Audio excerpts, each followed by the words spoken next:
live from Dublin and around Ireland. Theatre takes centre stage.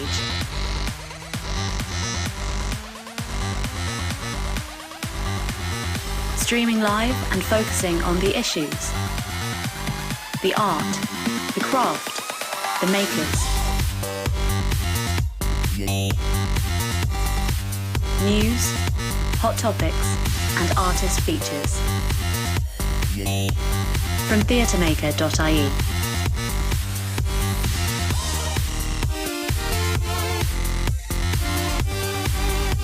Tonight we'll be talking to live event production manager Lisa Mahony and theatre practitioner Grace Halton about the realities of backstage burnout. We'll focus on Grace's recent research into the burnout and overwork culture in Irish theatre and how the sector can change for the better.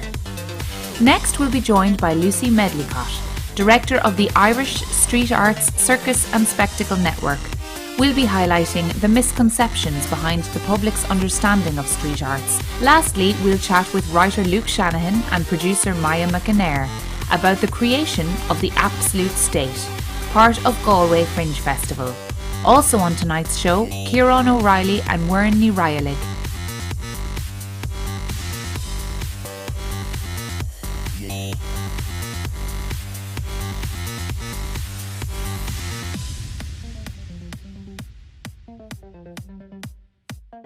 I'm Kelly O'Doherty and this is Stage Door Live for Wednesday the 23rd of September.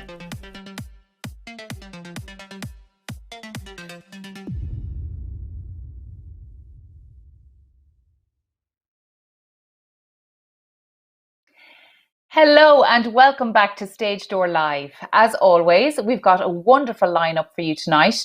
But before we welcome our first guests, I want to say thank you to everyone joining us tonight. Over the last 23 weeks, we so enjoyed getting to know our audience and seeing so many of you join us week after week. We love to hear from you, so do keep in touch with us on social media and check out our Patreon for an exclusive content. Now, it's been another busy week in the news, so let's check out some of the headlines.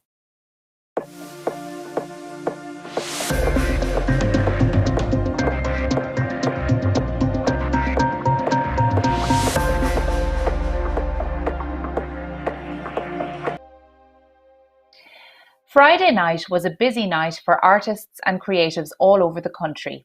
The 15th annual Culture Night kicked off at 4 p.m, with hundreds of events happening across Ireland, both online and in person. However, the yearly festivities took place under the shadow of the government's announcement that Dublin City and County would officially be moving backwards into Level 3 of the new plan for living with COVID-19. Effective from midnight on Friday, many of the in-person events happening as part of Culture Night would be the last for makers and audiences in Dublin, at least for the next 3 weeks. Under these new Level 3 guidelines, organised indoor gatherings in theatres and cinemas, as well as events in other cultural facilities, are now prohibited while indoor museums, galleries and cultural attractions are closed. Organised outdoor gatherings that involve controlled environments professionally operated by identified event organisers, owners or managers are now limited to 15 people. The response from the arts and culture sector has largely been one of disappointment and confusion. As Mark O'Brien from Access Ballymun has pointed out on Twitter, 0 cases of COVID-19 have been linked to theatres. As a result of Friday's announcement, Dublin venues and festivals immediately responded with announcements of postponements, cancellations and digital adaptations. Among them, Dublin Theatre Festival, scheduled to kick off tomorrow, said they would preserve some elements of the festival by bringing some of the work online. However, the programme will see some postponements and cancellations. Ticket holders can expect to be contacted directly with more information.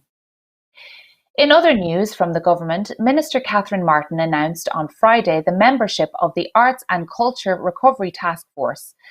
Chaired by Claire Dugan, the task force also includes the Arts Council Business to Arts, the Irish Theatre Institute and the Events Industry Alliance.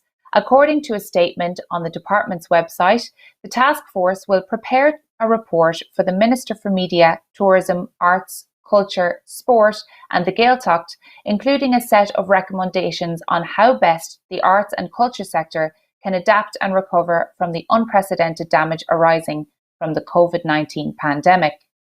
Minister Martin said, "The pandemic has had a devastating impact on the arts and culture sectors. Live performances, theatre, music and events have all but disappeared from society.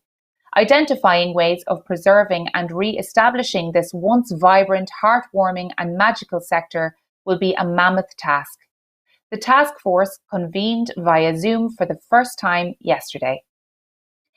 And the Journal has reported that Taoiseach Micheál Martin is considering changes to the pandemic unemployment payment that would allow people to do some work while still availing of the PUP. Both the PUP and the Employment Wage Subsidy Scheme were key factors in the pre-budget submissions from the NCFA and the EPIC Working Group. According to the Journal, Martin has said that more sector-specific approaches are being considered with specific focus on workers in hospitality, tourism and travel, music and the arts. This update comes after an open letter with 600 signatures was published last week by the EPIC Working Group. On Friday, the last day of National Awareness Week for the live entertainment and event industry, the EPIC Working Group has released an open letter from the live events and entertainment sector and a new video highlighting the hashtag #ThisIsWhoWeAre, voiced by Stephen James Smith and featuring video from various events in Ireland. The letter calls for an immediate reinstatement of the EWSS and PUP payment at €350 per week and grant funding proportionate to what has been allocated to the Arts Council in 2020. Budget 2021 is set to be released on October 13th. We look forward to seeing how the arts and event sectors are considered. In funding news, Bank of Ireland has announced the Bank of Ireland Begin Together Arts Fund in partnership with Business to Arts. The fund will provide €1 million over the next 2 years and will support or commission artists and arts organisations in project development. All art forms are eligible and is open to applicants in both Ireland and Northern Ireland. Group Chief Executive of Bank of Ireland, Francesca McDonagh, said, "Our well-being as a country depends on our rich culture and heritage continuing to thrive. Through this fund, we are building on Bank of Ireland's long history of supporting the arts. There is no better time than when artists, like communities across the island, are struggling in the face of the pandemic. This programme is part of our wider contribution to helping the recovery of communities and businesses across Ireland." And in international news, the resolution on the cultural recovery of Europe has been adopted by an overwhelmingly majority of members of the European Parliament. The resolution aims to address how European institutions and member states can address the recovery of cultural and creative sectors and how culture can be a key driving force in European recovery post-pandemic. Key points of the resolution include recognising the atypical nature of work in creative sectors, social rights and working conditions of artists, and an increase to the overall budget of Creative Europe. In the UK, a 10 p.m. curfew will be in place for pubs and restaurants starting tomorrow. Culture Secretary Oliver Dowden confirmed yesterday that theatres and other live performance venues will not be subject to the curfew, though according to the Department for Digital, Culture, Media and Sports, events must begin before 10 and no alcohol can be served after 10. John Morgan, director of the Theatres Trust, said the curfew demonstrates that town and city centre businesses, such as theatres, continue to be under threat, and that theatres that were considering reopening with social distancing in place will be less likely to take the risk. In programming news, the 11th edition of Tipperary Dance Platform's International Dance Festival will take place from the 2nd to the 11th of October. This year's festival, titled TDP20 On Land Online, includes 34 events from over 25 artists, and a new digital platform and video on-demand service has been created to help reach a wider audience. The Everyman in Cork has announced a new programme of live performances, Play It By Ear. The lineup includes rehearsed readings, music and comedy, which heralds a new digital direction for the theatre. The programme will also be available live through audio broadcast. Acting Programme Manager Naomi Daly says, "We are celebrating the voice as we focus on bringing Cork's wealth of local talent back to the stage, along with some of our established favourites. It feels great to be turning the lights back on and throwing open the doors after our longest period of closure in over 30 years." And finally, there are lots of great opportunities this week. Dunleary Rathdown County Council is accepting applications for a youth creative engagement worker. The pilot project is aimed at working with targeted young people using the arts and/or creative media to develop and respond to their needs. The youth creative engagement worker will research, design and deliver a series of taster projects in youth arts and/or creative media by consulting with services and targeted young people in the Ballyogan area. The closing date is Wednesday, the 7th of October at 12 noon. The Cork Midsummer Festival is also hiring. Applications are now open for the position of Festival Manager.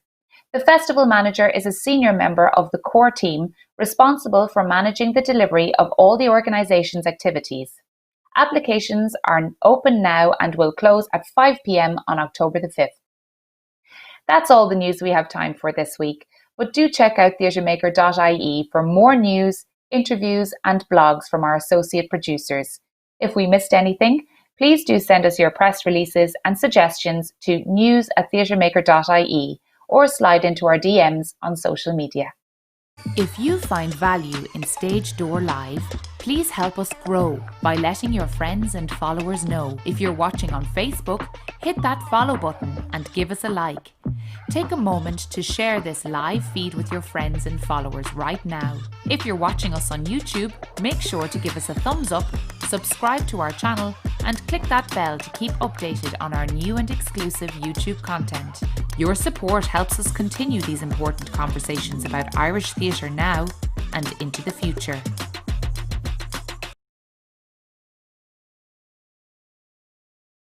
A big thank you to everyone who has joined our Patreon community. Your support is invaluable. For as little as €5 per month, you can become a patron of Stage Door Live and support the work that we are voluntarily doing. We are not a funded organisation, nor do we consider ourselves a business, so please consider supporting us. We're posting a link in chat now, and it will also be in the description after the show.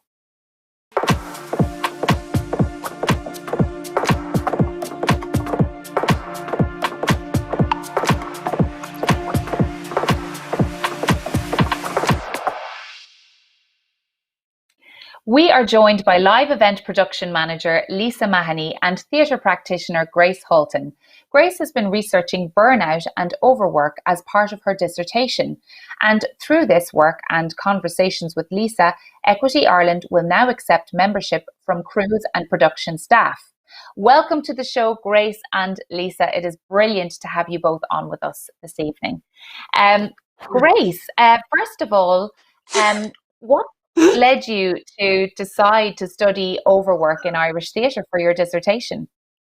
First off, I'm sorry, I don't know what's going on with my camera, but we'll just keep going. I was inspired to research it because I was frequently surrounded by people talking about the excessive hours that they had worked, and then actually seeing it happen, seeing people work long hour days, not having days off, working through their lunch breaks, and eventually noticing the cracks appearing in those people. And so I just thought that would be a really interesting area to look at, and nobody else had looked at it before. Right, and you were probably not surprised, but to discover what your findings were. Grace, can you talk just a little bit about what you discovered? Yeah. Oh, there so you are. You're absolutely. You're right again now. But yes, yeah. Tell me about what you found, Grace. Well, I discovered that there's absolutely an issue with overwork. There's no doubt about it. Something like 89% of people surveyed agree that there's an issue with overwork culture in Irish theatre, and I specifically looked at those who work behind the scenes. And I also looked into, a variety of different reasons as to why that is. And the immediate one that comes to mind is financial. And of course, everyone said that that was a huge factor in why individuals would choose to overwork. Yes. But there was other really valid reasons that came up, such as, the instability of working as a freelancer in a gig economy and not knowing how much work was going to come down the line, and the fear of saying no and not knowing if you were going to be asked again if you said no, Yes, as well as a variety of other reasons. Yes, of course. And, in your findings, you're mentioning there that people, they overwork and they do the overtime. But a lot of arts workers don't actually get paid for that overtime. Is that right? Yeah. So one of the things I asked was, how many people get a contract when they work, and only 16% of people get a contract every time they work. And then within that, I asked, does anyone set out their hours when they take their job? And 50% of people don't set out their hours. So even, with just a verbal contract without a written one, there's no specification as to how much you should be working. So people who get paid fees instead of hourly rates, which a lot of people do, are taking on these jobs and then not having any indication as to what their hourly rate works out of. An anecdotal comment left on the survey was that someone had worked for 3 months, and when they worked out, I think it was 3 months, when they had worked out their hourly rate, they were working for €3 an hour. Oh my goodness, which is crazy. That is crazy. That's great, but not surprising. Not surprising when it's a culture that's been created. Lisa, I'm going to come over to you now. You've been working in the industry. Hi. You've been working in the industry as a production manager for many years. And I'd say you've probably seen it all in that time. So what have your experiences been of, overwork? Yeah, I mean, Grace has the benefit of being younger and maybe smarter than me, and has come up through the Lear Academy, which is fantastic because the Lear has trained such a generation of professional technicians. I'm now, so I did drama and theatre performance in Trinity back in the day, which was fantastic as well. But I suppose when I left college, the casual rates for lighting technicians and stage crew were $17.50 an hour for a lighting technician, and that's a very skilled niche role, and 15 for stage crew, and they are still $17.50 and 15 for stage crew, and that's in Dublin. In Galway, they are even less, or Cork or Limerick or whatever. So there's just no progression, Yes. I suppose I find myself in the sort of the position of the middleman. A good friend of mine, Pete Jordan, one of the best production managers in the country, recently described production management, which a lot of people don't understand. Maybe I should talk about what it is that we do, but he described it as where art and money intersect. So we're kind of, everything on stage that's not an actor is kind of our job. So I'm one of the people writing the schedules that require people to work. My personal record is something ridiculous, like 105 hours a week. And that was for a very well-funded company as well. This was not like a small fringe production. So again, frequently I would have been in that position where I'm earning like €5 or €6 an hour, because as a production manager, you're generally hired on a fixed fee for the whole project. So the whole project could be 3 months' work. And if it turns out to be 100 hours a week, then obviously you're not paid properly. I've been watching this happen for 25 years now. And I suppose, like a lot of people, with the kind of benefit of benefit of pandemic, but the pause of the pandemic, there's been a couple of things that I've wanted to do for years that I just suddenly have time to do. And one of them was joining a union to protect myself as I get older, and to also help professionalize the industry. So a little bit of help from Grace's amazing research. We kind of paired up, and you have to be very careful. We're freelancers, so we were very careful about not getting, kind of blacklisted. Yeah, Lisa, Yeah, exactly. You mentioned earlier about those hourly rates, being 15 and was it 17.50 that you mentioned as well, Yeah, in Dublin. And yeah. would that be something that the union could help increase now that you're part of the union? Is that something that they Um, can look at I have to be really for like, to get a better rate? of I course, 100%. It could be. I have to be really careful what I say here because, Yes, first of all, nobody has to join the union. Do you know what I mean? yes, We're yes, very much, our industry is too small. It's not a case of unionizing our venues, and it's not a case ever that I would want to say, oh, so and so technician can't work in that venue because they're not in equity. I just wanted the yes, option for myself to be in a union, and I yes. think Grace would probably feel the same way. And like the things that I wanted from membership are very, very similar. Sorry, I think Grace wants to come in there. So Yeah, just, so actually how I got involved with I interviewed Ciaran O'Reilly, who's one of the representatives for Equity and for SIP2. I didn't realize she was a rep for Equity at the time that I was interviewing her, but from the survey, I asked, what could we do to change our culture of overwork? And a lot of the responses called for a union. mm, But there was also a fear in the responses that joining a union would result in work practices that we don't want. We all yeah, love the Yes. camaraderie and we love working as a team, and we like that if lighting are finished early, they can jump in and help the stage management or the carpenters clear the stage. Mhm. And there's Yes. definitely a fear that if we were unionized, we wouldn't be able to do that. We'd be departmentalized and we wouldn't be able to do the gigs and the festivals that we love doing. hmm, And interviewing Karen, all of those worries that people had brought forward uh, were kind of, assuaged. Like her point that she brought up was the union represents the people within it and will yeah, Yes. only do what the workers in the union ask for. So if we decide that maybe it's to bring the lighting rate up to €20 an hour, then that's what they'll negotiate for. We decide we Okay. don't want that and we want better contracts in place that specify the hours we're getting paid for our fees. Well, then that's what they'll focus on. And that Yes. the union can be whatever we want it to be. We just have to tell them. Yes. there's also Well, isn't another it? kind of follow-on point. Sorry, go ahead. Yes, Lisa, go in there. Yeah.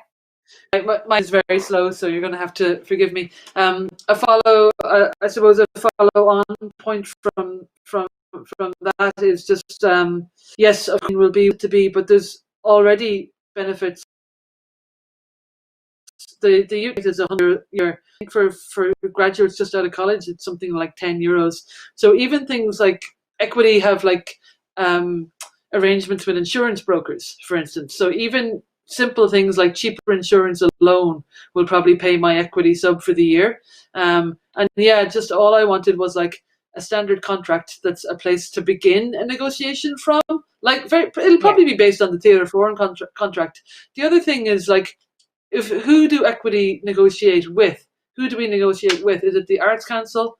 Is it like, who are we going to talk to as a union? And I think that's going to be the next key thing, because the systemic problem that I see as a production manager, and the reason that overwork culture is so persistent, is that the budgets are laid out poorly without the Mhm. expert input of production managers early enough in the process. And it happens to me all the time that I'll be brought onto a show and I'll be like, okay, my first question is always, well, after when is it? The second question is, what's the budget? Not for me, but for the whole production budget, because a big part of my job as production manager is to run the technical budget. So Yeah. many times I'll see budgets where there might be a set construction budget of €20,000 and they have budgeted for a casual crew of €2,000. And I'm like, how do you expect the crew who I can't Yeah. pay for to lift that 20 grand set in and out of a truck on a national tour? Like, what? It's pointless. So Yeah. I always end up having to So kind of carve things up. people people need to have a production manager at hand when they are doing their submissions for funding. Is that what you would If, advise? yeah, if they can afford to pay them at that point. You see, this is the problem, Yes. because Yes. none of us are like, it's a problem in the freelance world. There's certain companies that are large enough and funded enough to have production managers on just a small retainer. And I was very lucky to work for Corn Exchange for 20 years. And I had that kind of relationship with Annie Ryan and with their producers, where I would look at the budget early, and we'd say, okay, you can probably do less on transport and a bit more on the crew. And have you thought about who's going to pay for this video design if you want video? So I would do that work with Corn Exchange, with Cush Game, companies that I worked with consistently, and be lucky enough to be paid for it. But it's rare. It's rare, and the more the more the Arts Council focus on sort of project funding and dismantling the infrastructure of, it's going to be rare, because if you come on to a gig as production manager 4 weeks out from the show, like, what control do you have over the budget? The money's essentially spent, except for the little bits that you can control, and then you're just like fighting fires with, like, I won't name names, but I've got parts of budgets that I always target to basically steal money for the crew and steal money for transport. So, like, yeah, it's a game that I'm kind of tired of playing, to be honest, because I'm too experienced now to have to do it every single time. We all know the lack of funding is a huge issue. But I think that the way the funding is dispersed is also an equally big issue that isn't discussed as much.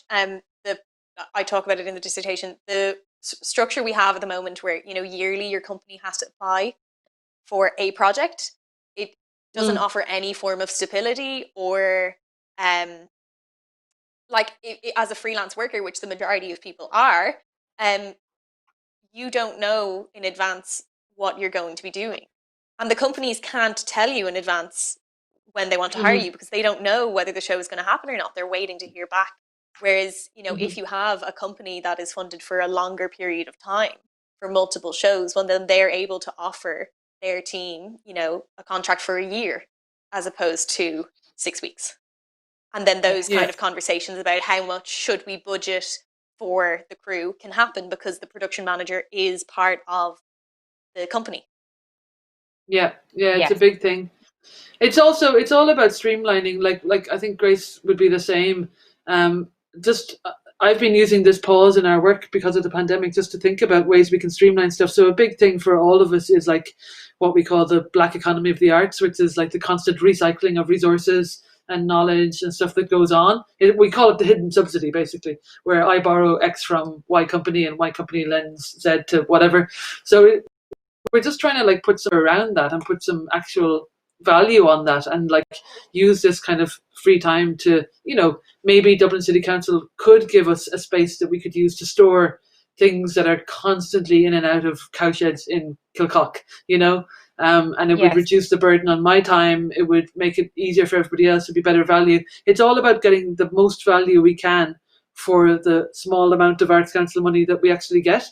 And this is only the Arts Council side of it. There's a whole other industry that is not funded by the Arts Council, the live events industry, that functions in a different way. And they have, similar but different problems with overwork culture as well. Specifically at the moment, they have the problem that the government is just not supporting them at all.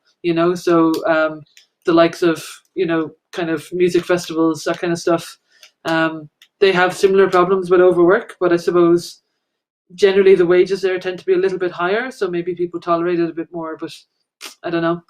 It's a tough one. Well, it won't be tolerating. It won't be solved overnight. Tolerating is the right word to use there, Lisa. I think that your dissertation, Grace, has really, really shed light, much needed light on this topic. So let's actually get into some of the statistics from the survey that you conducted. Now, you had over 300 responses, which is incredible. But that to me actually shows that there was a lot of people willing to take part because they felt passionate about overwork in the industry. So they reveal harsh truths, but they're not surprising. 50% of respondents don't set out their hours when they start working, and a staggering 81% don't charge overtime. So what is the root of that, do you think? We mentioned fear earlier on. Is it just fear alone of losing the job? No, there's a huge variety of reasons. So like definitely being freelance workers and not knowing in advance and not having a consistent income definitely has a part of, you know, why people say yes to doing all of those hours. You work as many hours as you can while they're offered, because you don't know what's coming down the line. Even if you do know what's coming down the line, you don't want to say no, because you don't want to lose your position within a company. You don't want them to find someone else that'll do that job on their next 3 or 4 shows. You want to stay in there. Like the lack of supports, I think, is a huge one, which has absolutely been highlighted by the pandemic. The way supports are offered to arts workers and live events workers in Ireland is really shocking and really poor. And I think people definitely fear not having the income, because they know if something goes wrong and they can't work, or there is no work, there's very few places for them to turn to. And I think this pandemic has only highlighted that and justified that fear. And I fear that that will go a long way in cementing this culture of overworking. Yes, I think, yes, please do. Who normally works on a fixed fee for a whole contract, it is really hard 6 months out to tell just how much work a show will be, you know, because everybody wants miracles all of the time. And, you know, we work in this very creative industry and we're passionate about it and we love it. But so we just keep performing miracles to the point where every show is a miracle. But like to kind of touch on the thing of burnout, which I think is what's really interesting about Grace's dissertation, and maybe her generation of like super highly trained technicians can protect themselves a bit better.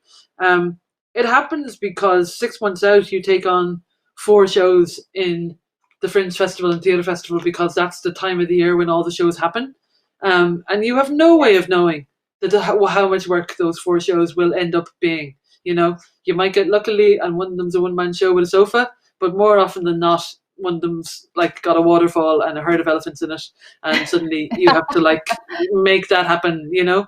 And it's happened to me numerous times, and it's and I won't say that you get misled by producers or anything. It's just that projects grow legs, you know.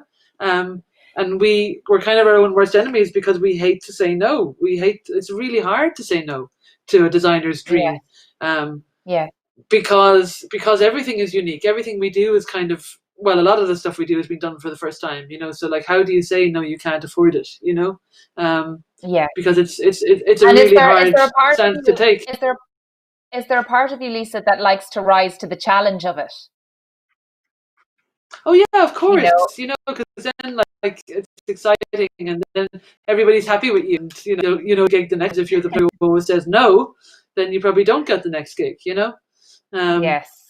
So we are our own product, you know. And it's funny, like, to come back to the thing about equity, just to steer the conversation that way a bit. Like, I've done an awful lot of touring in the USA to all kinds of houses. Like I was lucky enough to do 2 really lovely tours of theatre for young audiences, one with Theatre Love It and one with Cahoots Northern Ireland. And we went everywhere, like all over America. So some of the houses be big union houses, some of them were less so. And what struck me after a while, because I was as guilty as anybody of like kind of making the jokes about unions, like if you're working in the Abbey, oh my God, it's a tea break every 15 minutes, which isn't true. But you know, when you're young, you make those kind of jokes.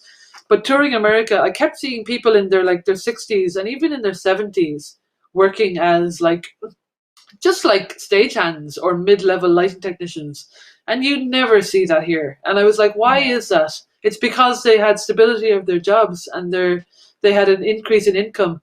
Like, as you go into your 30s and you if you're lucky, maybe buy a property or get married or have kids or something, you can't keep working the way that we work in Ireland, you know. So were those people that you're saying that were in their 60s and 70s, were they affiliated with a particular theatre in the States? Was it the theatre that was paying their wages, or were they part of a union as well? Or the theatre would be paying their wages, but they would be in the States. They would be in IATSE, which is IATSE, and if you asked me what that stood for, I could not tell you. But they would be in I'm talking about like Brooklyn Academy of Music, those kind of halls. Yeah.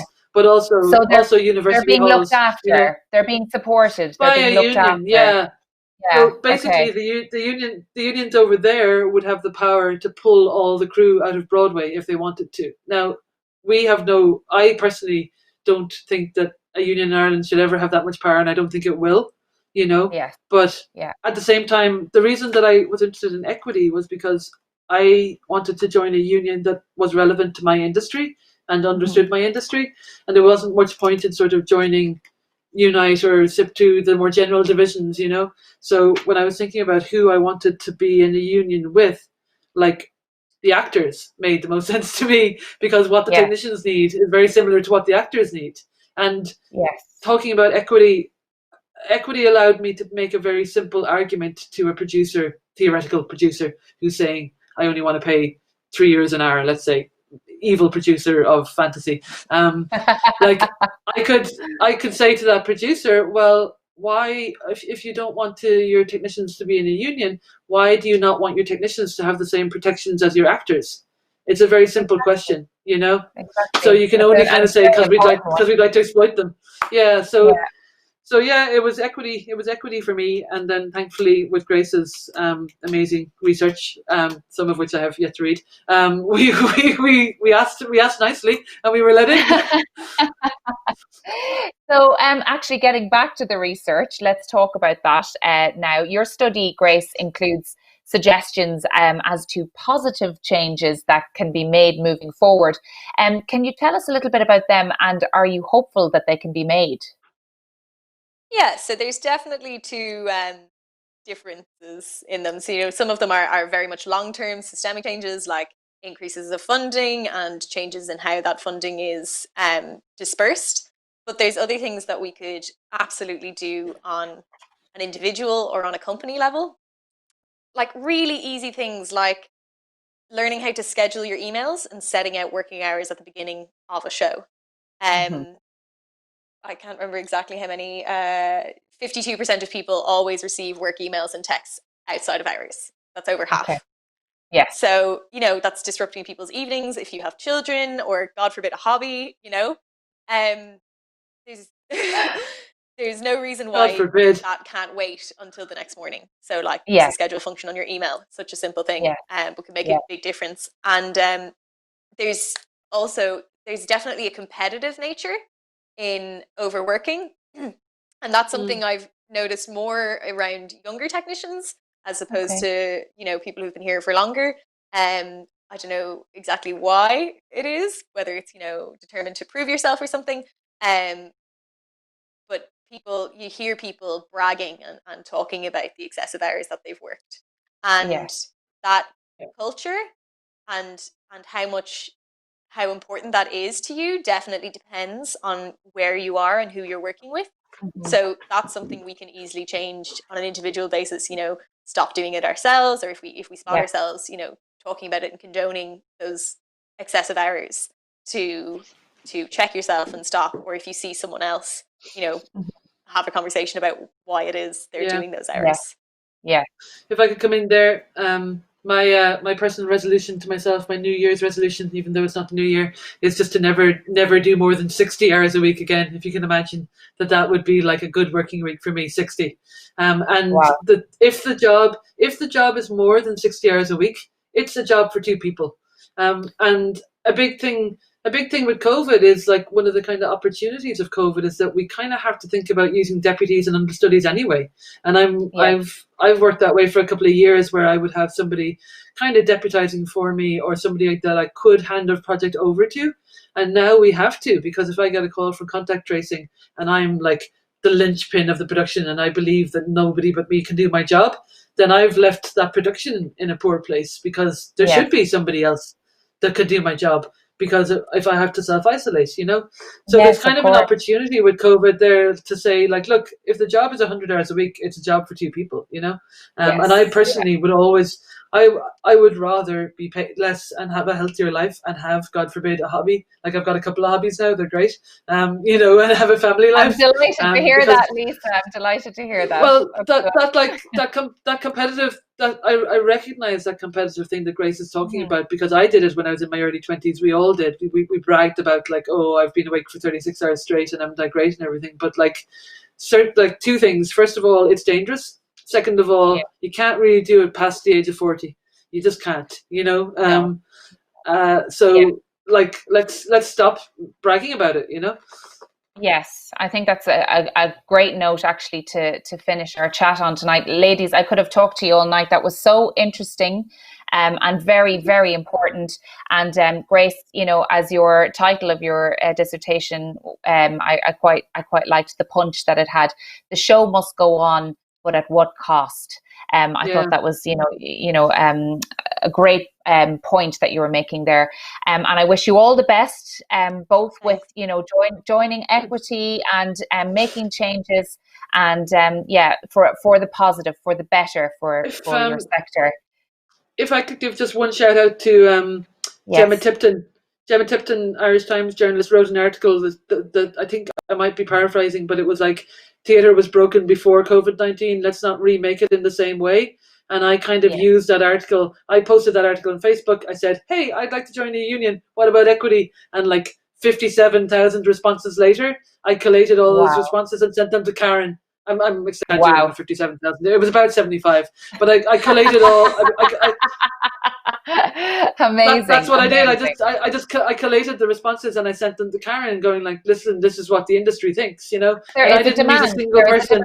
For representation. There is, and it's always great to have somebody in your corner. And I just think you guys have done stellar work. Congratulations to you both. Just to say on before we go, yes, of course. I will publish the research. I only submitted it a week or two ago, so it hasn't been graded yet. So who knows? I can turn around and say that it's great. No, I'm rubbish, sure. But I will. I'm sure they'll be praising it. To read. Yeah, fantastic. Well, I happen to know what Grace's plan B for her PhD is if she gets a bad mark at her dissertation. So I won't say any further. But you'll be hearing more. Yes, brilliant, wonderful. Thank you so much, ladies. Have a wonderful evening. Thanks so much, Kelly. Thank you. Bye. Lovely to talk to you. Bye.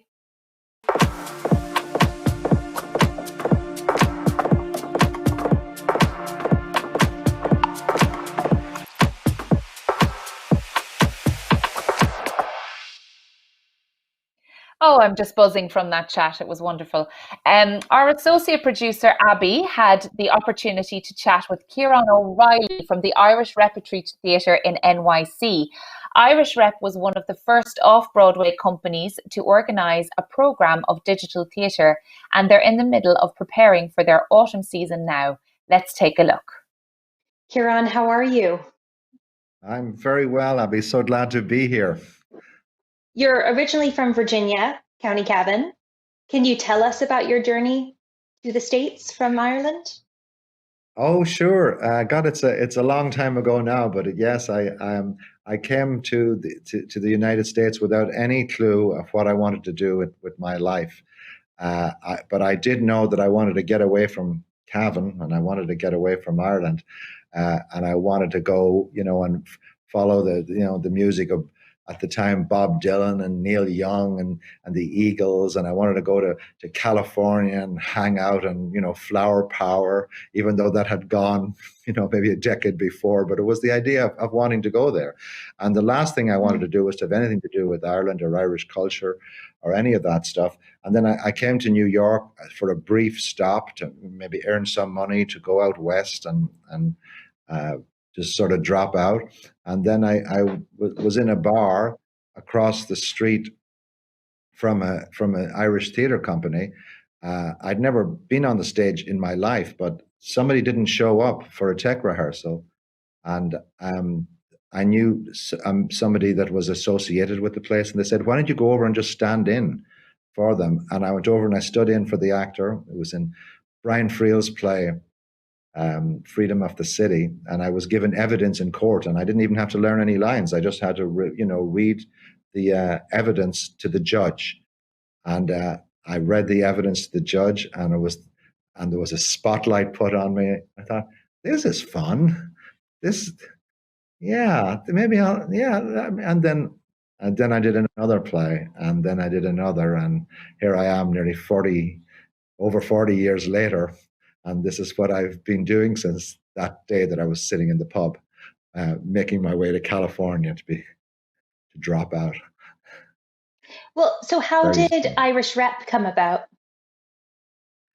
So I was associated with a theatre company, the Irish Arts Centre, for a good number of years, and I did a lot of plays with Jim Sheridan and Niall, who was running it at the time. And like all great Irish stories, we had a row and we fell out, and so I had met Charlotte Moore some years before, where we'd done a play together, and we decided just to go, to start one ourselves, because there seems to be a void for a full-time Irish theatre company in New York City that is the theatrical capital of America, and there was not a full-time Irish theatre company. The Irish Arts Centre had so much other programming going on that sometimes theatre was not necessarily their focus.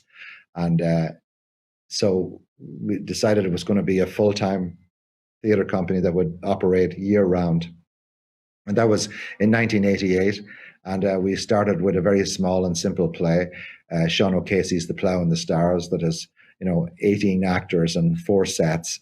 And I don't know what we were thinking or what we were doing, but that was the one that we started with, and that was called Diving In to the Deep End. And so everything since then has seemed relatively easy, when you start with something like that. No kidding. So we started with that, but audiences came, and it was a little bit like, Field of Dreams. If they build it, they will come. And we built it, and people came, and they were, our very first show, had full houses, and we got attention from the press like right away, and it sort of verified what the thoughts were, that yes, there is a need for an institution like this, from a country that has given so many playwrights to the world. It needed to be represented in a more definitive way. So hence the Irish Rep. Your co-founder, Charlotte Moore, speaks on your website about not natively understanding some of the Irish expressions or sensibilities. So what is it like in like a rehearsal room with Irish American and native Irish sensibilities? Or Well, we set them right. No, it's no, it's. I mean, there's the. I mean, that was the goal, I guess, was to try to find as many. This is at least in our early days, was to find as many native Irish as we could, and sort of make this the place where they could come and where they could perform. But it just it didn't always end up that way, at the end of the day, there wasn't, there wasn't the right amount of Irish actors like living in New York to be able to do all the things that we wanted to do. So we had to, broaden our horizons there. And now I think we need to broaden them a lot more, and make it, at one time, and we're particularly in America at the moment, where we're all going through a very deep conversation about race and about, who belongs and who doesn't belong. It's like way time that we started to go, dig down deeper and further with that in terms of telling the stories that are to be told, and the stories, and it can all be done. And I think, and we're sort of excited to start a newer journey on that as well. It's something that we've been working on for some time now. so now, what does that mean, like in terms of casting or choosing different stories then? Like how are you connecting to that movement or that change both in Ireland and the States? Well, it has to, like most things, it has to start with the word. We used to always, Frank McCourt had a thing that said, in the beginning was the word, and the Irish got it.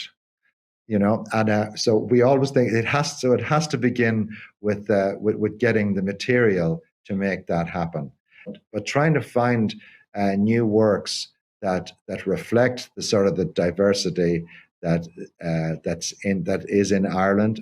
Also, the diversity of historical diversity that everybody has gone through, the struggles that is an extraordinary story of when Frederick Douglass, visited Ireland during the famine times, and he wrote this extraordinary letter in I think it was 1846 from Belfast, where he discovered, when he had come on his book tour, basically, of Ireland and England at that time. In fact, he was trying to, he had to get out of the United States because his life was in danger, because he was an escaped slave and they were trying to, to enslave him back. But he went to Ireland and was treated for the first time in his life as a human being. He was treated as an equal for the first time in his life. And this extraordinary letter that he wrote and talked about that, it's been a huge inspiration, to us here, that we're thinking like, okay, that was then in 1846. And after that time came all the hordes who came to America, and went through such misery themselves in trying to climatize themselves or become part of the American experiment, and how there were both blacks and Irish were on the very bottom rung of the ladder, all struggling to make their way up, and yet one did and the other didn't. And what has happened since then is a big conversation, and there's great and rich material for that story to be told. We've tried it a number of times with different stories that we've done over the years, but I think it's so well worth revisiting to sort of come to grips with where people are right now and where people are following the events of Memorial Day in Minnesota, here in this country. So it's a conversation worth really pushing and trying to find that material that we can tell that story and sort of try to find some reckoning. We will be jumping back into our conversation with Ciaran after our next live guest, so stay tuned.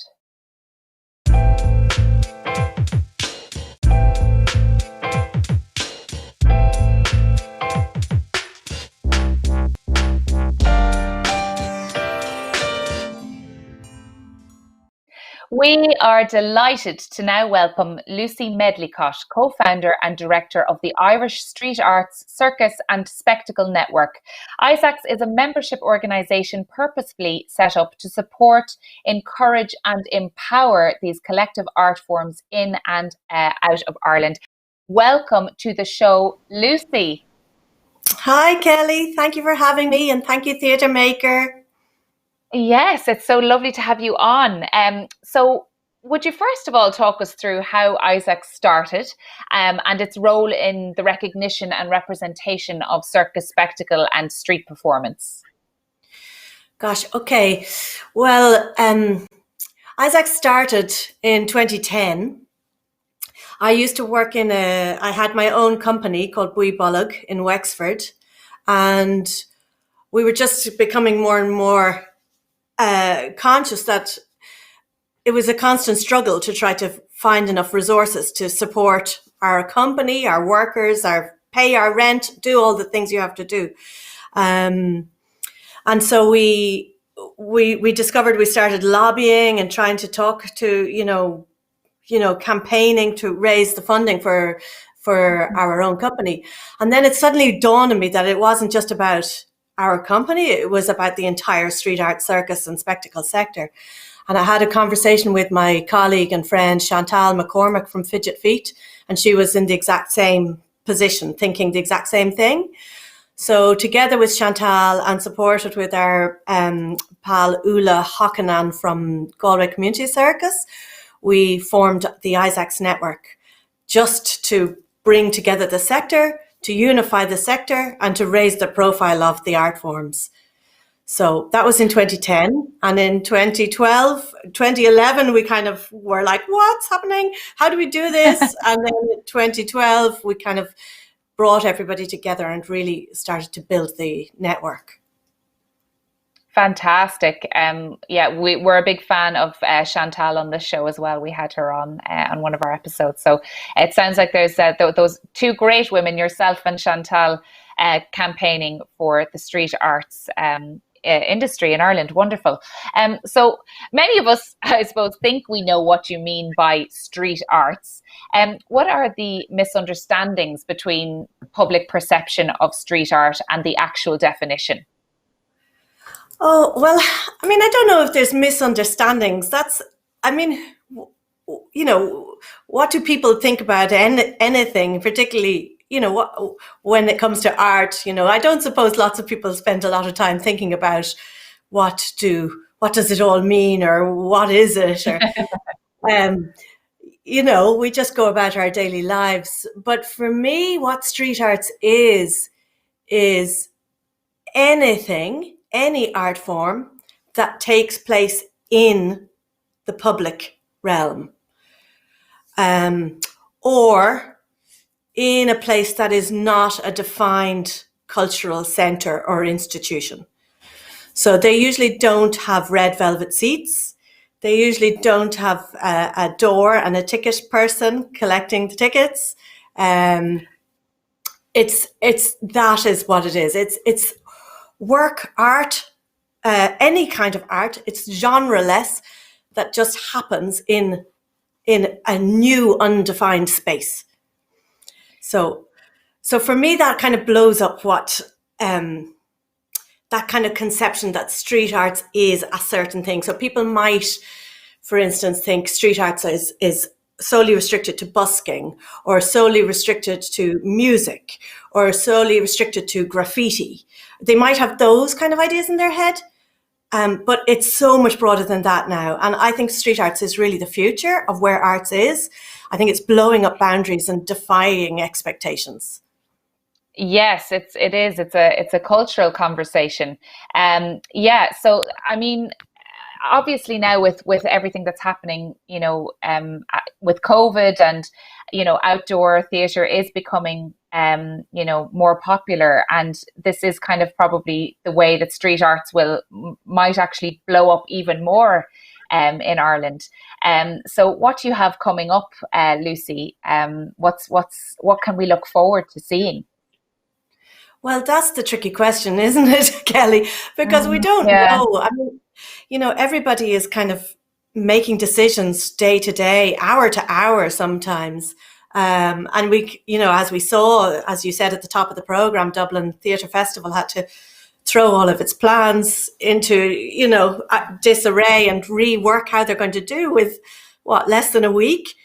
I mean, that's very difficult sort of situation to be planning in. And we experienced it ourselves with our members and colleagues in Waterford Spree, who have been running Ireland's longest running street arts festival for over 25 years down there. And they had completely, to use that word that we're all using now, completely pivoted their whole way of thinking about the festival, because normally their festival is all outdoors. It's all with thousands of people on the street. Their annual parade sees about 20,000 people coming out for it. So there was no way that was going to happen in COVID times. No. So they recreated how they were going to still hold on to the festival, still give something to the community, still engage and employ artists, and still make a meaningful piece of work for everybody. So they designed and created things with all the Irish artists that we know. So, Tumble Circus, Lux in Donegal, Fidget Feet, a wide range of different artists that they would normally work with, and decided to create work in environments where they could control the audience. Some of them would be performing behind shop windows, some of them would be performing up on rooftops, on walls. There was going to be a digital piece. Yeah, that's Spree there.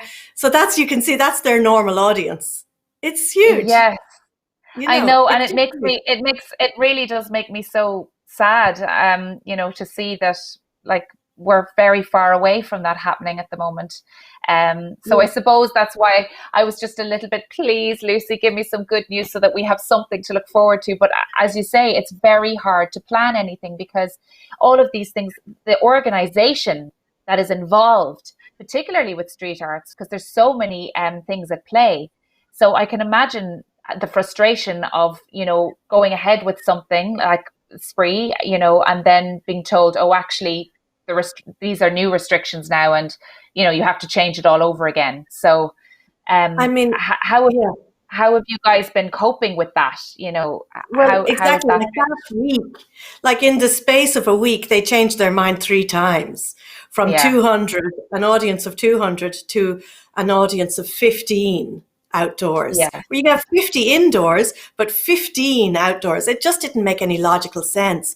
But at that point, when that became the rule, then there was just no way they could go ahead with doing it, which was a tragedy because the artists were so excited to be actually getting the opportunity to present work. They're missing doing work.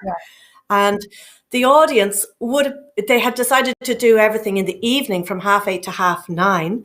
So it wasn't going to collide with the regular and everybody. It was going to be on its own terms. So it was a shame. It was a real shame that had to happen. But what we did do, one thing, we did work on our Nest program together with Spree, and we brought the 3 artists through Nest, New Emerging Street Talent, to do a residency in Waterford. And they did a residency for a week, and they were had created work in the walkabout style, where you walk through an audience, you don't stop and gather an audience. So this is one particular performance style that is very specific to street arts and has a particular formula. So we highlighted that as the formula that we were going to work with for Nest this year. And it was a huge success. And we didn't advertise it. We didn't say, see you on John Roberts Square at 3:00 on Friday afternoon. We just went out and did it. And the audience just loved it, like absolutely loved it. It went down a treat, a real treat. It was just a joy to see, Well, it's got to be a real lift for people, Lucy. It's got to be a real lift when, you see something like that on the street, just spontaneous like that, when it's very hard at the moment to find little pockets of joy like that, So let's talk about funding now, Lucy. What funding is available, and how is the communication around supporting street arts? What do you think needs to change? Okay, so today we just launched our pre-budget submission, and currently, we completely endorsed the National Campaign for the Arts submission. Let me just say that. And in fact, a lot of the points in that are exactly similar to ours in relation to, doubling the funding for the Arts Council, maintaining the PUP and the EWSS, raising funding for Culture Ireland. Those are all hugely valuable points to us. As well. So the key difference is that obviously our job is to highlight the funding for street arts and circus. So as of last year, 2019, the Arts Council supported these 3 art forms. It's 3, remember, not just 1. 3 art forms under one umbrella, to the tune of 1.17 million, roughly, for the entire country. And that's just simply not adequate. No. It's less than 1.5% of the Arts Council budget. And that is so surprising to me. That is, that's baffling. Yeah, it's heartbreaking. When our sector engages enormous amounts of audiences, nobody could deny that. If you were to break it down per capita, the subsidy would be negligible. Absolutely, probably be minus actually. But it's because the audience is enormous, like absolutely enormous, and it's hard to even quantify it. Like yesterday I had a conversation with the boys in Waterford Spree, and they just said, look, Lucy, there's no point in even putting the numbers of St. Patrick's Festival into your budget submission, because it's 250,000, and nobody's going to take that seriously. So numbers are good to a certain extent. You need numbers to highlight and to value and to, present and to evidence and all of those things. But they can only tell so much of the story, Yes. The sector receives 1.17 million in 2019. And out of that, there are only 5 key strategic organisations, ISACS being one. And ISACS is the resource organisation, the key resource organisation for the development of this sector. We employ 1.5 people. That's myself and Amanda Usher. And we receive €71,000 for the year for all our work. Oh my goodness! And that's okay. That's what we get. But we are arguing in our pre-budget submission that the sector actually needs about 2.5 million in order to reach the demand. So last year, that's more than fair, Lucy. I think that's more than fair. Okay. Well, I do too. Completely. And I hope they see sense, and they give it to you, because I'm sure you'll be able to do amazing things with that. The sector is frozen in time at that rate. We can't expand, we can't grow. We are growing. Since ISACS came along, the level of applications that the Arts Council have received have increased by at least 10 times, I've been told by people who work in the Arts Council. So if they've increased in 10 times, I know for a fact that our membership has increased 100 times. And I know that our membership has also, that there's a lot more people in the sector who aren't even members of ISACS yet, because the sector is so under-resourced. And so every single time we get a new member, I'm encouraging them to go for it and to pave the way for them to write the applications and to ask for the money and to get the bloody money, because they can't grow or develop otherwise. Yeah, exactly. It sounds, Lucy, like you've already made a huge amount of change from when you started in 2010, but there's more change to come. Hopefully budget allowing. But before we leave, how can people find out more about ISACS and what's ahead? Okay, yeah. So, our website, we have a brand new website. It's www.isacs.ie, yes. And it has loads of opportunities on it and loads of events. And it's completely interactive for our members. So if anybody out there wants to become a member of ISACS, you just go to isacs.ie and pop in the join now button. Brilliant. It's super easy. And, membership starts at €30, so it's not expensive because the sector is so under-resourced, we can't be expensive. Yes. And the next big thing we have coming up is we're working on a partnership with the Orasena Art Centre in Inisheer. And the deadline for applying for that residency was yesterday. And the residency will take place in the month of October, where 1 or 2 lucky artists will get to spend a month on Inisheer, thinking, dreaming, imagining, researching. So and what a time for it. I mean, if ever there was a time to escape and to dream, this is the time, Lucy, for sure. So thank you so much. We've run out of time, Lucy, for our chat, but thank you so much for joining me. That was very interesting, and I wish you all the best with your budget, and I hope it comes back the way you want it to. Maybe even more thrown in. If everybody can retweet and share and everything, I'd love that. Absolutely. We'll get the word out there. Thank you so much, Lucy. Thank you.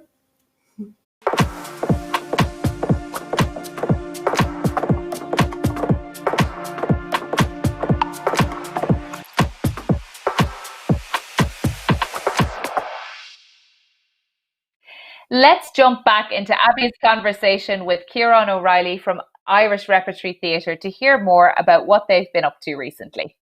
Since May, you guys have made great strides in staging digital quarantine theatre. So can you tell us a bit about how the pandemic affected the city and your theatre? Well, yeah, we were just closing, not closing. We had two shows running at the time. One was in Cantata, Paul Muldoon. Stanley Townsend was starring in it, and it was a beautiful production. I saw that. Did you? Yeah, it was at the Gate, Saw right? it at the Gate. Yeah, Stunning. it's a beautiful Anyway. show. Yes, no, I saw it at the Gate as well, and it blew me away, both the words and Stanley's performance and the direction and set and everything. It was a terrific. It came from the Galway Arts Festival, Paul Fahey, and it had just the week before gotten a rave review in the New York Times, and so people were clamoring for seats just as they were about to clamor to get into cars to get out of Dodge, and get out of town. And we also had a production of called Lady G. It was about Lady Gregory and sort of the life of Lady Gregory in her plays, and then some of her plays were included within that. And it was again,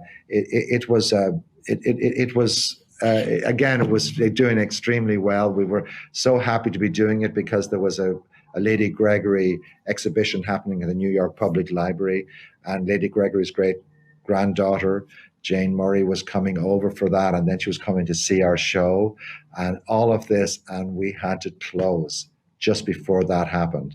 And we were heartbroken. And then we got the word that Jane Murray, Lady Gregory's great granddaughter, was still in town and would like to come and just see the set where the play was on. So I called up all of the actors and the stage manager and I says, "Hey guys, would you like to come and just do one more show?" So we came on that night and we did it just for her. All the actors came and just played it for Jane and her daughter, or her granddaughter. So it was her great-granddaughter. So all the generations of the Gregory from Coole Park ended up just like watching the show that night for them. It was one of the most magical nights for that. And that was the last thing we did at the Irish Rep before the pandemic and before we had to get out. Yeah. That's so yes, magical. Yeah. And at the time, while those two shows were going on, we were about to start rehearsals on another show that Nicola Murphy was directing, and I was directing A Touch of the Poet by Eugene O'Neill, and we had ended our fourth week of rehearsal. We were in Cantata was about to close shortly, and we were about to move down onto the set. So that was what happened. So all the in the rehearsal room, which I'm actually in right today, I'm coming right from behind a green screen that's right there, which has become our virtual world. Love it. So we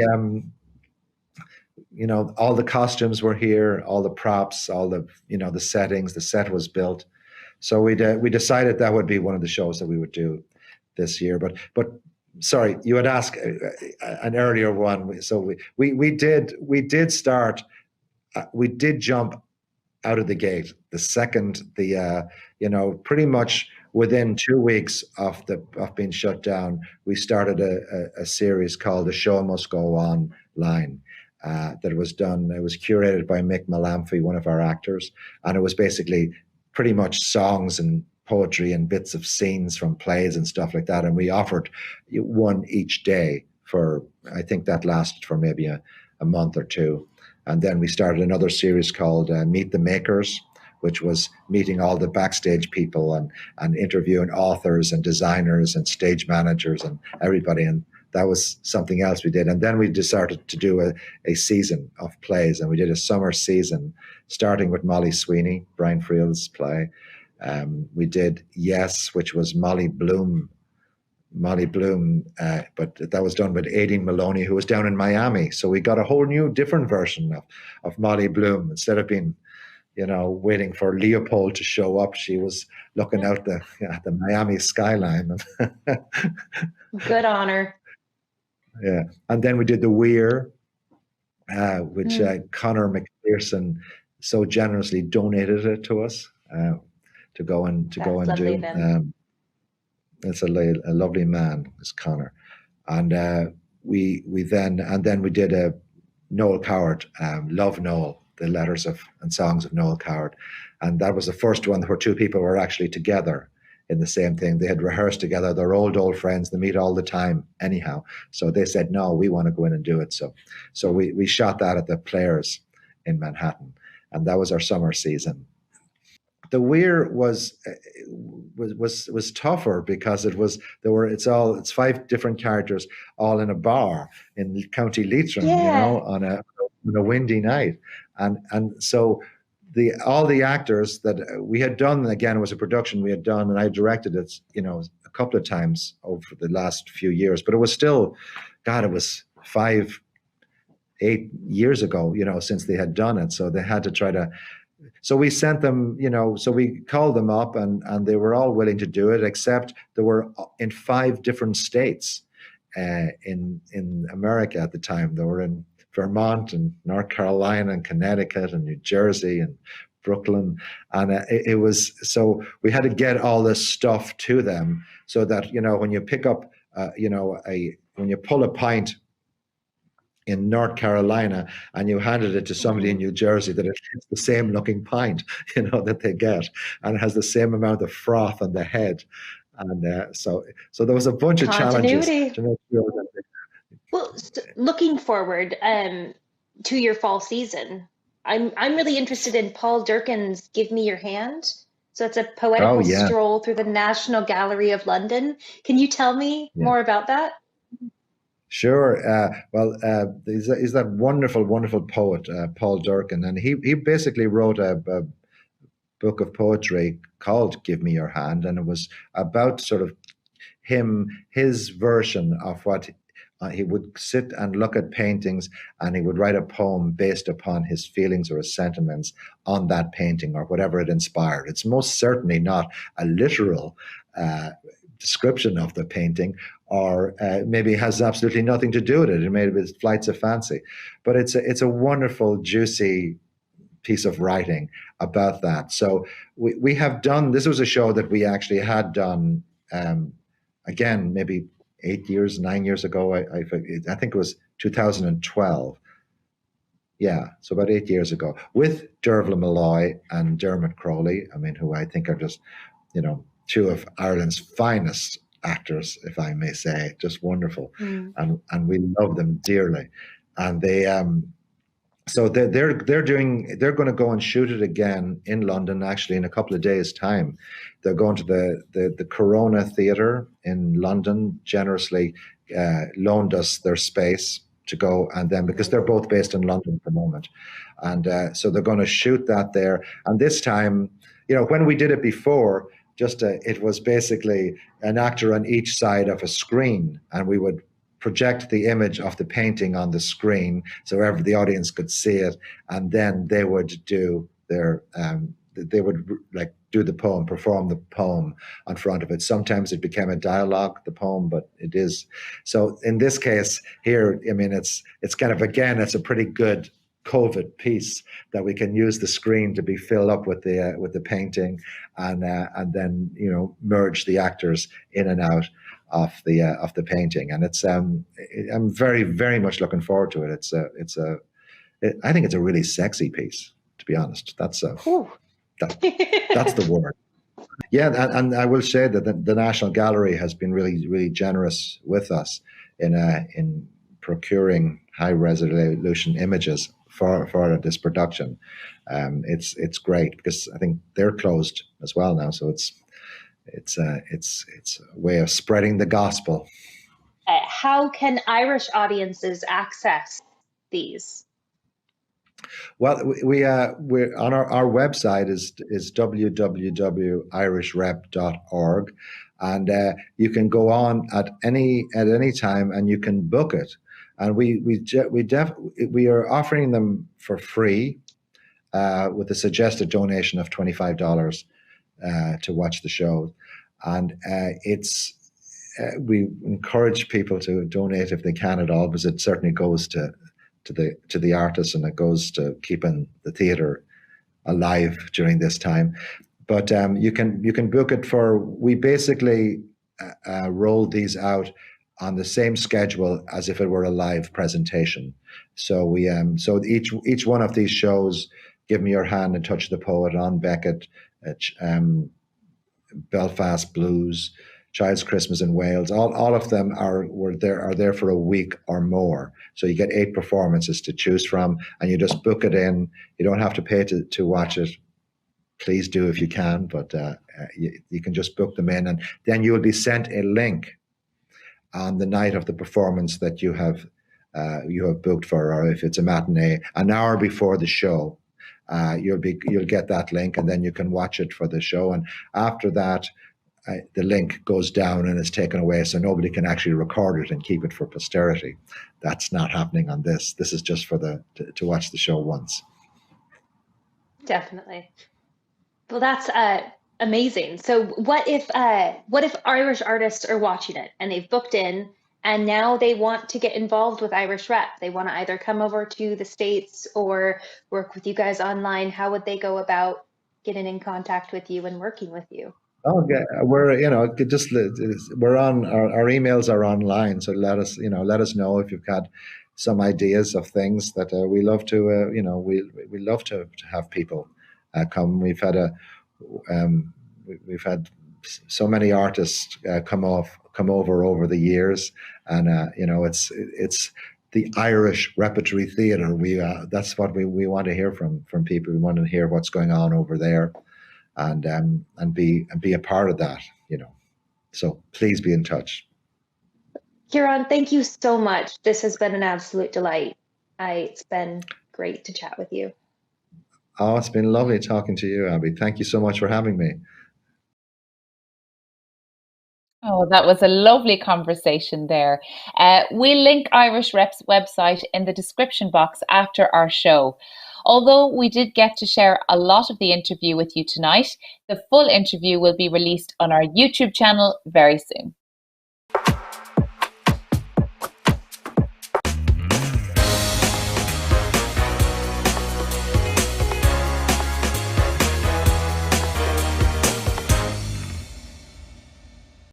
I am delighted to welcome our final guests for this evening, producer Maya McNair and writer Luke Shanahan.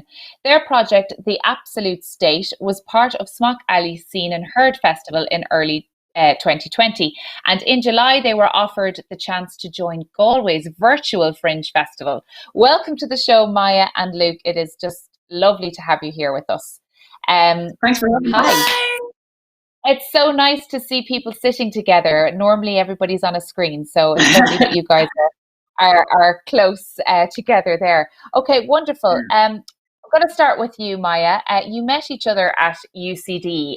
When did you start collaborating together? Initially, when I was in UCD, I wasn't really big into the theatre scene, and I just became friends with Luke separate. And then one day we were just in a park chatting, and we were like, wouldn't it be so funny to make a film adaptation of this stage adaptation? Adaptation of this film called The Room by Tommy Wiseau, which is kind of known as the worst film, but also the best film. And from there, we just started collaborating, and I got into events, and Luke was like, "Hey, Maya seems professional. She should come on board in this." When it came to The Absolute State, so we've been working together ever since, and that was what, 2 years ago, a year and a half ago. Was that? Yeah, I think it was only a year actually. Yeah, which is kind of crazy. This 1 year has felt like 20 years. Yeah, so, Well, yeah, I think everybody's in that boat. So wonderful. So now that you're the dream team, Luke, I'm going to come to you for this question. How did the idea for The Absolute State start? So basically I had written a few plays before, and I wanted to give Verbatim theatre a go, so it had been kind of on my mind. I'd been thinking about a few different topics I could explore, and basically I needed something that was not too niche, wide enough that I'd be able to talk to lots of people about it, and then also just something I'd be interested in. So I ended up going with the topic of alcohol, because I myself don't drink, but I thought it was kind of interesting how anytime at least, pre-lockdown, anytime I was socializing with people, that it revolved around drinking, whether that was, going on a night out to a pub or going to see a play and then going to a pub afterwards. So, so I was kind of like, oh, okay, there's like, it's so prevalent. That's kind of interesting. So that was kind of what got the ball rolling there. And can you tell me a little bit now, well, obviously just for those viewers who aren't familiar, what is verbatim theatre? So essentially, verbatim theatre is quite a new genre of theatre. It kind of started out in the 90s as a response to documentary film. So I'd liken it to sort of like in art history, where the camera was invented, and it got to a point where you could have a picture perfect realistic image with a snapshot. So you don't need to make a realistic painting because of that. So it was kind of a similar thing of, when you think of someone like Henrik Ibsen, who was all about like realism in theatre. Once you can take up a camera and go anywhere in the world and, show people, oh, this is what life is like in Syria, or this is what life is like in Antarctica, it's kind of hard to compete with that in terms of realism once you're on stage. So basically, verbatim theatre, instead of,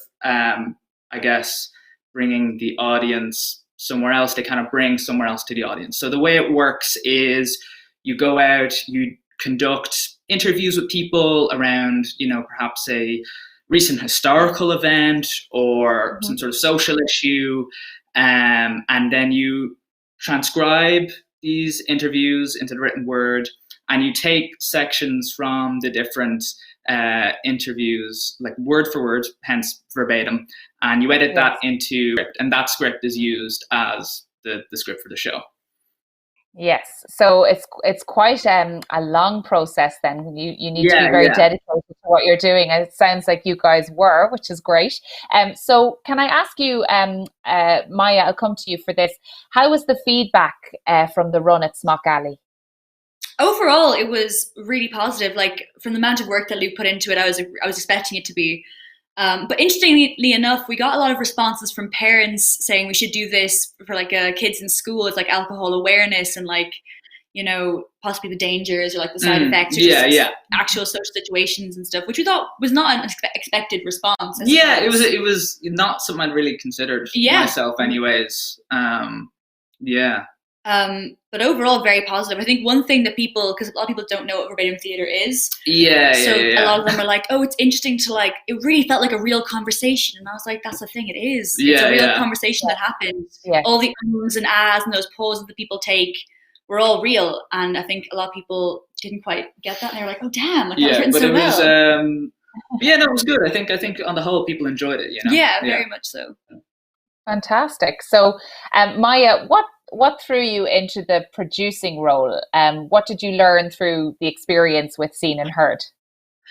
Initially, when it came to theatre, like when me and Luke got involved initially, I found like the creative aspect of it sometimes a bit difficult for me, whereas I found the logistical planning, behind the scenes things very interesting, and I got really stuck into that.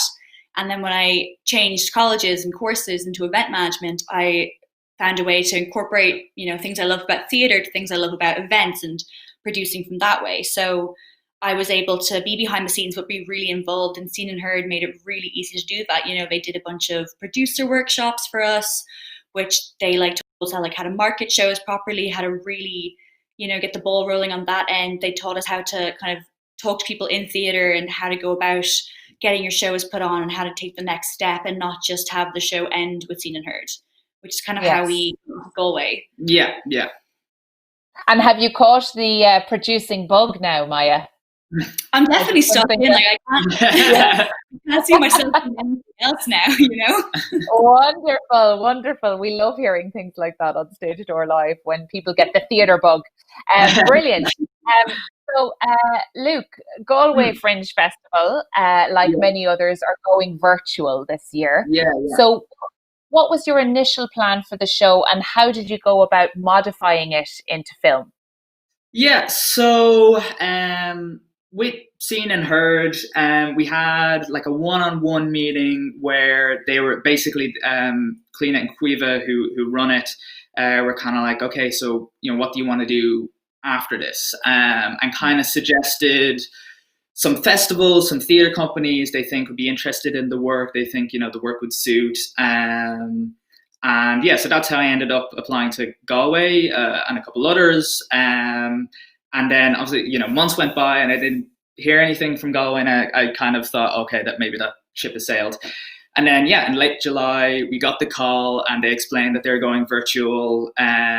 So, it was all like, I don't want to say last minute, but, they adapted fairly well, like really well, considering, these were people who were going into like put on a theatre festival, and now they're putting together like a streaming service essentially. It is really impressive. And so they asked us, look, do you want to do this virtually? And we were both totally on board with that. So we made the decision like early on to kind of lean more so on the filmmaking side of things than to attempt a sort of online theater thing, because personally I'm kind of sick of Zoom plays now. I think we've had enough. You're not alone in that. You're not alone. There really seems to be a divide on that front, where I love that. Oh, that's a great photo. There seems to be a divide where people are either loving or hating Zoom theater, and I think with film, it is definitely, it's a form that people can get on board with. Most people can get on board with.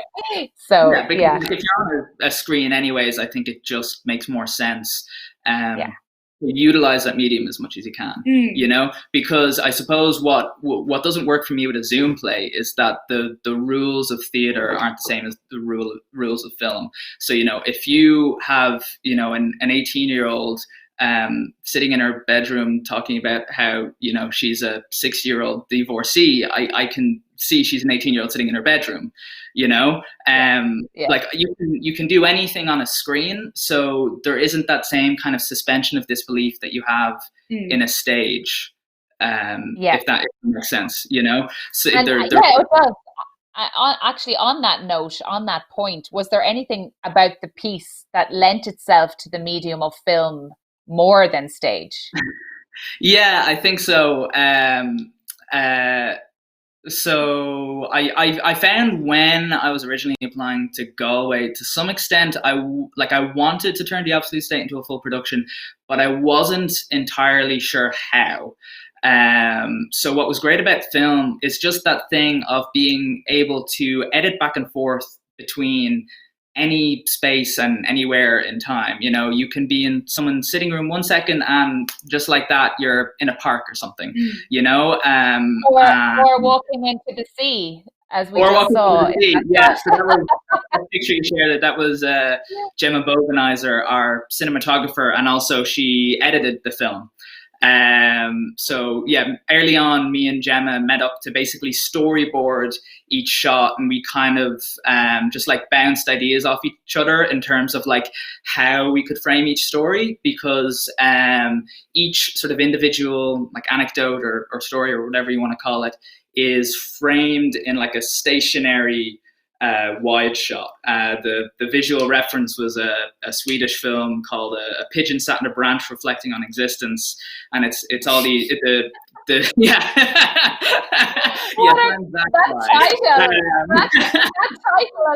that title alone, I'm going to be looking up that film. Check it out. It's great. It's like a surrealist comedy. If you like Beckett, it'll be totally your thing. Brilliant. But all those titles, they're kind of inspired by like Renaissance art. So instead of having a lot of camera movement, a lot of editing, each frame has like a lot of like visual depth, so that if a scene goes on for a long time, the audience's eye can kind of move around the frame and find little things to keep it interested and keep it engaged. So we went with a similar kind of visual style because we wanted to, I guess, recognize the plays like theatrical roots. So even though we shoot in real locations, like often the way we shoot, like it looks very staged. So that's kind of a decision to reflect the nature of verbatim theater as you know, a reconstruction of something that is real. Wow, fantastic. Just so you can just see how much work went into that. So well done, and congratulations on pulling it off, because you know it is different, and but you rose to the challenge by the looks of things, and enjoyed the process by the sounds of it as well. Yeah. So Maya, have you had to adapt your producing strategies during this time? You know, what skills did you develop as a result of it being turned into a film as opposed to being on stage?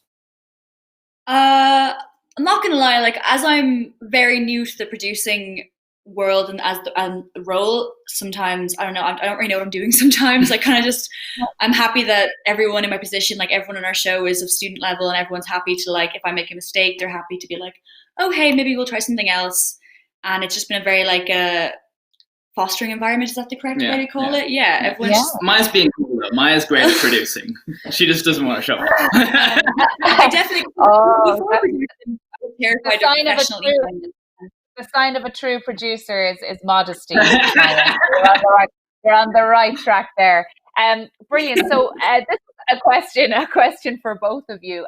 Speaking of positives to come out of this time, more people than ever can access your project now. So when are the screenings for The Absolute State? Yeah, so we've got 2 screenings tomorrow, one from 5:30 to 6:30, and one from 8 p.m. to 9 p.m. Wonderful. That's great. Oh, sorry. Yes, go ahead. No, I should say the streaming link's available for the tickets that you purchase on Eventbrite. Linked in our bios. That we'll happily plug. Fantastic. That's great, guys. Well, there's no point in saying break a leg, but I wish you, all the best for the film. And thank you so much for joining us and chatting about that tonight. It's lovely to have such energy and positivity talking around theatre projects, because obviously it is a difficult time. So we love hearing when people are doing well and still making work. We'll provide links to the screenings of The Absolute State after our show. Take care, guys. Thank you so much. Thank you so much. Bye. Bye. If you find value in Stage Door Live, please help us grow by letting your friends and followers know. If you're watching on Facebook, hit that follow button and give us a like. Take a moment to share this live feed with your friends and followers right now. If you're watching us on YouTube, make sure to give us a thumbs up, subscribe to our channel, and click that bell to keep updated on our new and exclusive YouTube content. Creating live content is a costly endeavour. If you'd like to help us keep the conversations going, please hop on over to our Patreon page, where you can become a patron and gain access to exclusive patron-only content. patreon.com/TheatreMakerIE. You can find us on most social media, Facebook, Twitter, Instagram and YouTube at TheatreMakerIE. And catch additional news, blogs and sector coverage on our website, theatremaker.ie. Watch this space.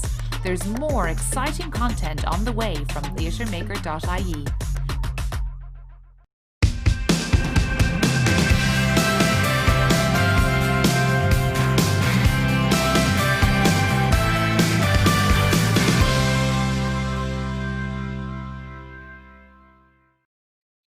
Last week, our last word was about numbers, and well, so is this week in a way.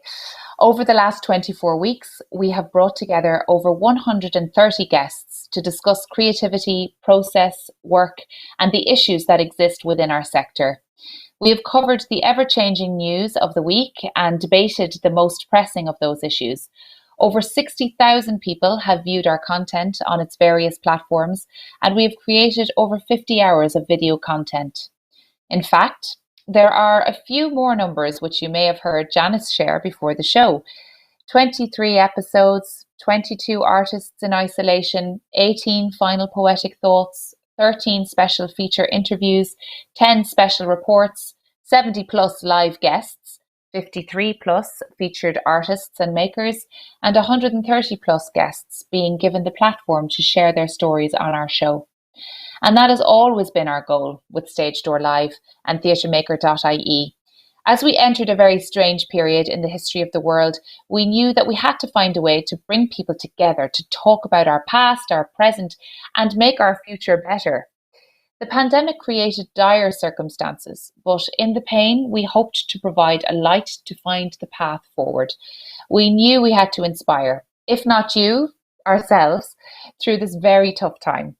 130 guests roughly translates into 130 hours of preparing research, about 130 hours of pre-interviewing our guests to find just the right story we would tell with each interview, and another 60 or so hours of preparing just the right questions for that would tell that story. For our little team of 3 segment associate producers, that translates to at least 100 hours each over the last 23 weeks spent producing this show. Besides the weekly production meetings, hours spent sending emails and getting in touch with guests, hours of brainstorming and troubleshooting, and of course running our sometimes 2-hour show each week. You can say that it has been a full-time job for each person on our team to bring Stage Door Live in its current format to each of you each week. So we have decided that it's time to take a couple of weeks off to first of all rest, but also to find a sustainable format for the content that we produce each week. We love being connected with you, with the sector, and creating a new live show each week. But we know that when things get back to normal, when they do, the current format of Stage Door Live is not sustainable. We know that it is very necessary though. Stage Door Live really is a full-time job for everyone on our team, and some of us have begun to get back to work in the sector. In the midst of production each week, there is hardly time to also brainstorm with a clear mind to find a new format that works for us all sustainably. So this couple of weeks will give us that opportunity. This is a good time. If you have any interest in contributing to the sector through our content, reach out to us and let us know whether you're interested in helping produce our shows, if you'd like to be in front of the camera like me, or maybe you have some skills in production management or guest booking. We'd love to hear from you. You can send an email to info@theatremaker.ie if this interests you at all. In the meantime, we will still be publishing news on our website, theatremaker.ie, during our short break. Please do hop on over there and check out the news daily, as well as our associate producers' weekly blogs. We're excited to be also working on a couple of additional initiatives through our website that will be released shortly. As always, thank you for your support, and we look forward to staying connected with you. Here to leave us with a reading of Ceantóir Dúchais by Gearóid McLaughlin is Muireann Ni Raghallaigh. Muireann is an actor from Meath who most recently appeared in an online adaptation of the play What Haunts You and in the socially distanced remounting of the Playboy of the Western World, the musical, in Galway. Good night, everyone, from all of us here at Stage Door Live. We'll see you in a few weeks. Hello, this is Muireann Ni Raghallaigh, trying to make the most of the last of the September sunshine with my pretty garden bike. Thank you so much to Theatre Maker for asking me to be part of this and sending in a poem. It's very lovely to be invited. What I have picked is a poem by Gearóid McLaughlin called Ceantóir Dúchais, and he was introduced to me by a very dear friend of mine. And this poem, difficult to really describe concisely what this poem stirs up in me. It's kind of a nest of thoughts and emotions. So I hope you forgive me for just reading it and not translating. Tám tarseach gan ritual seo. Arach arbanis, na dina bochta, lína aca breile dzocha cheannach gan rud nef chutínta mistéireach sin. Rud nachhfuil chuirsísars na focail seo. Ceantóir Dúchais. Iad cromha go híisiúil ó sa cóir mar a bheith si de láthair a slánaí thóra. A agus éist an focail stóir take banis. Gach tanga acab, equivalence lena chéile. It's in a setrinke stid á mail. Agus le het go name drop on níor chuna mé riamh. Agus orc, mo rinne bocht. An genuine article sin.